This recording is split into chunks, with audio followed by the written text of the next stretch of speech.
Bonjour à toutes et à tous. Avant de développer ce podcast sur l'origine et l'historique de la numérologie moderne, j'invite celles et ceux qui souhaitent se former efficacement à la numérologie au travers de mes formations très complètes et professionnalisantes d'aller visiter mon site internet www.numérologueconseil.com et de ne pas hésiter à me contacter pour en connaître les modalités précises. L'origine des nombres et l'historique de la numérologie. Les nombres existent depuis la nuit des temps, dont l'origine se perd bien avant la venue de l'être humain. On ne peut pas dater l'apparition du nombre avec certitude, mais son origine connue à ce jour se situe en Mésopotamie et basse Mésopotamie. Tout d'abord étudié chez les Sumériens établis en basse Mésopotamie, puis chez les Chaldéens et les Babyloniens. On leur doit aussi l'astronomie, l'astrologie, les mathématiques et les mathématiques sacrées. Mais ce ne sont là que les origines connues. Tout cela remontant à bien plus loin encore, ces civilisations n'étaient que les héritiers, voire les dépositaires de ces sciences et de ces arts occultes. Évidemment, n'oublions pas l'Égypte antique et les prêtres de Memphis, détenteurs d'un grand savoir dans ce domaine avec lesquels aurait étudié Pythagore, mais aussi par la suite continué à étudier avec les Babyloniens. N'oublions pas que Pythagore n'était pas seulement mathématicien, mais aussi un érudit, un scientifique, un ésotériste, pratiquant la symbolique des nombres, l'astrologie, l'astronomie et la musique. Il existe d'ailleurs une gamme pythagoricienne. Une grande partie du savoir égyptien provient donc des Sumériens et des Mésopotamiens qui eux-mêmes ne sont que des héritiers. Par conséquent, la science des nombres était aussi connue des Égyptiens. Chaldéen signifie l'érudition dans les arts occultes et les arts divinatoires, très prisé et utilisé à cette époque et encore de nos jours dans une version bien différente et souvent déformée. L'astrologie et la numérologie, terme moderne inventé vers 1918 environ, étaient à l'origine deux sciences étudiées communément car ne formant en réalité qu'une seule science ésotérique des plus précises qui soit d'ailleurs. Je vais en profiter pour expliquer brièvement ce qu'est le terme ésotérique. Très simplement, ésotérique indique un savoir qui n'est transmis en principe qu'à des initiés et donc interdit à l'origine au tout public. Là où le terme exotérique concerne le tout public, ésotérisme, ce qui est caché et intérieur, et exotérique, ce qui est extérieur et transmis ouvertement aux non-initiés ou au tout public. Alors, par exemple, le savoir de la Kabbale hébraïque est toujours transmis aux initiés, et seulement à eux. J'ai fait simple dans mon explication, de nos jours nous serions plutôt entre les deux.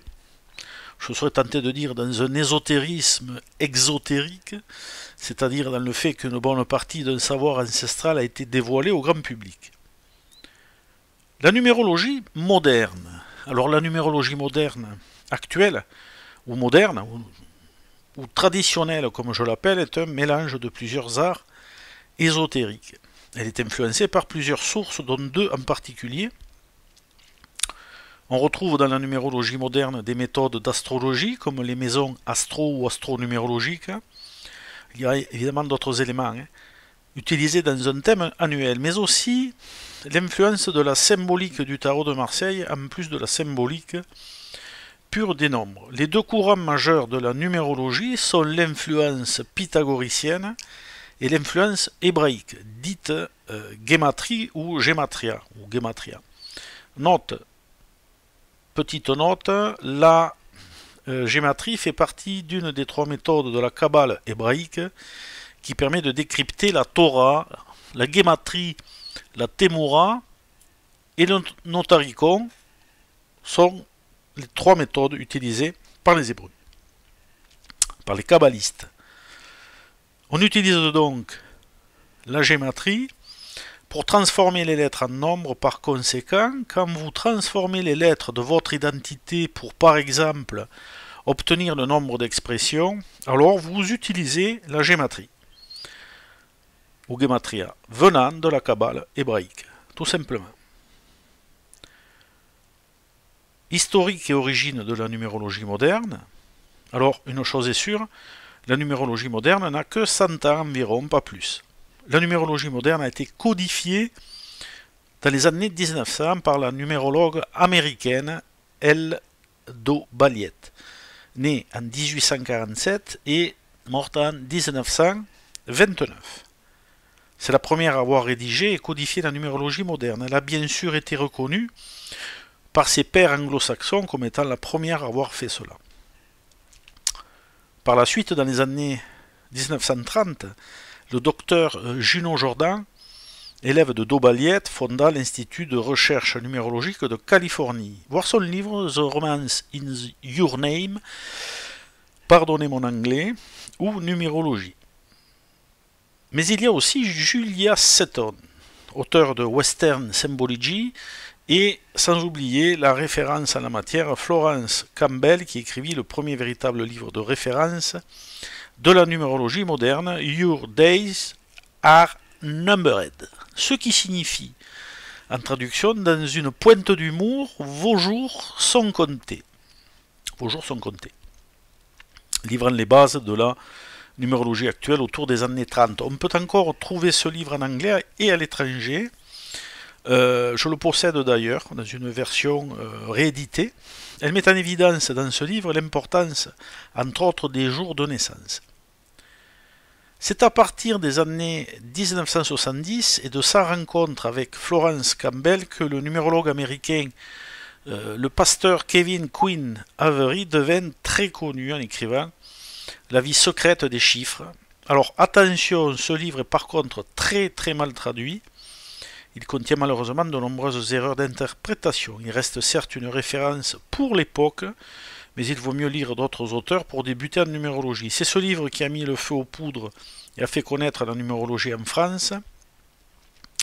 D'ailleurs, le numérologue Jean-Daniel Fermier a été en quelque sorte un disciple de Kevin Quinn Avery à ses débuts. Kevin Quinn Avery aurait écrit 27 ouvrages de numérologie. Il était considéré comme une référence absolue à cette époque et très demandé dans les hautes sphères sociales. Donc, on voit que l'origine de la numérologie moderne est américaine, vient d'Amérique et qu'elle a été codifiée par des femmes numérologues. C'était encore donc, pour ce qui est de Quinn Avery, une numérologie encore à l'époque un peu radicale, et pas encore aussi évoluée que maintenant. La numérologie doit être utilisée, doit évoluer au fil du temps en fonction de la société, qui évolue elle aussi. Les méthodes d'origine ne sont pas à remettre en question, mais doivent être optimisées, je dirais, et abordées avec une vision plus large des choses, des événements et de l'individu. Que ce soit dans les nouvelles approches comportementales, mentales ou psychologiques, ou la diversité des métiers et des professions, ou encore de la spiritualité 2.0 et la notion de karma. La numérologie s'adapte donc à la société actuelle et apporte de nouvelles clés de compréhension. On peut à ce jour toutefois constater de nombreuses dérives, incompréhensions et méthodes, parfois tirées donc par les cheveux, dans ce domaine et celui de l'ésotérisme en général d'ailleurs, mais chaque époque propose ses avancées comme ses dérives. Mais cela est un autre débat. Un débat sur lequel je reviendrai très certainement à l'avenir. Mais retenez bien une chose importante, en numérologie, on n'invente pas de méthodes ou de nouveaux systèmes, on découvre tout simplement ce qui existe déjà. Et ceci est valable pour beaucoup de domaines d'ailleurs. Pour terminer ce podcast, un mot sur les auteurs et les initiés en numérologie. C'est une liste non exhaustive parce qu'ils sont tellement nombreux que c'est pour exemple. Donc il y a bien sûr de très nombreux auteurs et auteurs dans ce domaine, pour n'en citer que quelques-uns et quelques-unes, dont l'excellente numérologue Françoise Davier, que je conseille fortement, ou encore Johan Hayes, qui est un auteur brésilien, Lynn Buess, auteur américain, très bon auteur américain, Brenda Pichet, auteur québécoise, qui est astrologue aussi, qui était du moins, Michel de Saint-Amand, un auteur français qui a écrit un très bon bouquin il y a déjà bien longtemps, très complet, Jean-Daniel Fermier, évidemment, que l'on ne présente plus. Michel Afréat, qui a écrit un bouquin qui s'appelle La Symphonie des Nombres. Il faut déjà avoir quand même de bonnes connaissances pour aborder certains de ces bouquins. À lire impérativement celui-là. Alain Victor Christel, excellent aussi. Philippe de Louvigny, que l'on ne présente plus non plus. Lynn Parker, auteur américain. Goodwin aussi, et bien d'autres encore. Mais ces auteurs sont, pour la plupart, je dirais, c'est quand même des références. Il reste encore des références pour apprendre et se perfectionner en numérologie. Après, il faut toujours prendre du recul par rapport à la numérologie et, comme je le disais par ailleurs, prendre en compte la société dans laquelle nous vivons actuellement. Voici maintenant les personnalités ayant étudié et pratiqué la numérologie à l'époque où on n'appelait pas ça la numérologie, ou quasiment pas, ou du moins le symbolisme des nombres et les nombres sacrés. Symbolique des nombres sacrés, parce qu'il y a de nombreuses approches originelles du nombre. Donc il y a Pythagore évidemment, Platon, Socrate, les bénédictins qui ont fondé l'ordre qui a été fondé par dont cet ordre a été fondé par Saint Benoît. Nous avons Henri Cornelius Agrippa, avec on trouve ses livres sur Amazon, avec De Occulta Philosophiae ou Philosophie occulte. Le cardinal Lemoine, Pietro Bongo avec son livre Numerum Mysteria, John Dee, Johannes Kepler était aussi un adepte, Isaac Newton, Descartes, René Descartes, Honoré de Balzac, Victor Hugo, Papus, ou le docteur Ancos, qui était un occultiste et médecin français. On va voir son livre sur la science des nombres, qui est très hermétique, très complexe. C'est une symbolique pure des nombres. Voilà, il faut s'y préparer bien comme il faut pour pouvoir l'aborder, ce bouquin. Cépharial, qui était un ésotériste anglais, je crois, me semble-t-il, qui serait le précurseur de l'astronumérologie. Saint-Augustin, un des pères de l'Église, Diderot, Eckarthausen, Saint-Germain, Louis-Claude de Saint-Martin et son livre Les Nombres, Balsamo, Aleister Crowley, qui était un occultiste, voire un mage noir, qui était versé dans les arts ésotériques entre autres, Cagliostro, le révérend G. Oliver, et le fameux docteur Allendy, qui a écrit Le symbolisme des nombres. Excellent livre sur le symbolisme des nombres.